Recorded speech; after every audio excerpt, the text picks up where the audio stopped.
Eat one of these and you'll be sure to find yourself in a sticky situation. But no worries, it's all ooey-gooey fun. A sticky bun is all about messy eating. Consuming one is a lip-smacking, finger-licking experience. No utensils required. Sticky buns are sometimes called Schnecken due to their German origins. Schnecken is the German word for snails, which the cinnamon swirl on top resembles. They start with all-purpose flour. Then blend in a premix of sugar, salt, and baking powder. Cream cheese and butter come next. These fats are just the right consistency for an automated dough hook to efficiently work them into the dry ingredients. An employee then pours milk into the blender. It binds the ingredients, turning the mix into biscuit dough. The dough needs to stay cool for food safety reasons, so they monitor the temperature. The next worker loads the dough into an extruder, which squeezes it into a wide, flat strip called the dough band. The dough band rides a conveyor that slopes down to a narrow channel. As it enters, the dough folds over from the sides, creating 2 layers. A roller squeezes the layers thinner.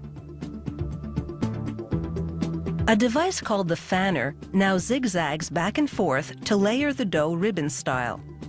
The layers pile up 6 deep, and because they were originally 2 layers, there are now 12 in total. Metal rollers press the pack down and thin it substantially until it's about 4.5 millimeters thick.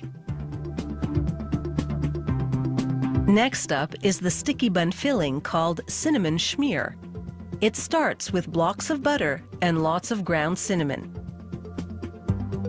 They add brown sugar instead of white. It has an intense molasses flavor, and it's stickier than white sugar. Canola oil loosens and homogenizes the ingredients, transforming the mix into the sugary cinnamon paste known as the schmear.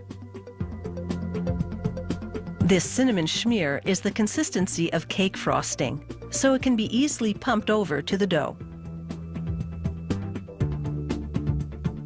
A series of nozzles deposit dollops of the cinnamon schmear onto the sticky bun dough.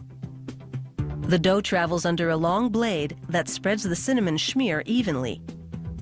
A device called a plow then lifts the outside edges and folds them over. Rollers press down the curled edges to tighten them. Each tightly curled edge will now become the center of a sticky bun roll.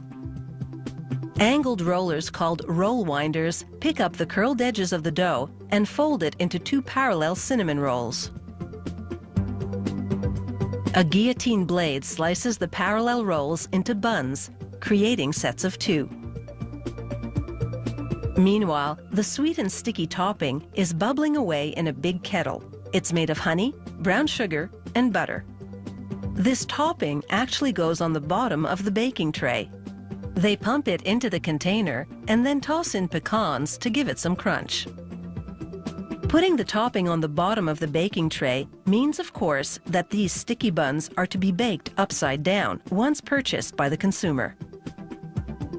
It's a strategic baking technique. Cooked upside down, the sticky topping will saturate the buns for added moisture.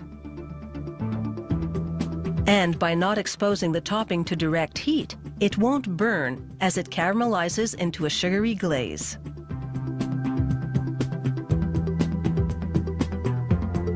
The sticky buns now head into a tunnel chilled by liquid nitrogen for a very fast freeze. After about 4 minutes, the buns emerge frozen solid with the freshness locked in. The sticky buns then ride another conveyor to the wrapping station. Here, machinery quickly heat seals plastic film around each box of buns. After which, it's into an oven to heat shrink the plastic. It all happens in seconds, giving the frozen buns no time to thaw. It has taken hours of prep work at the factory, but these frozen sticky buns are ready for baking. All the cook has to do is to pop the tray in the oven, and the buns will be ready in 20 minutes. No need to get your hands sticky by making them from scratch.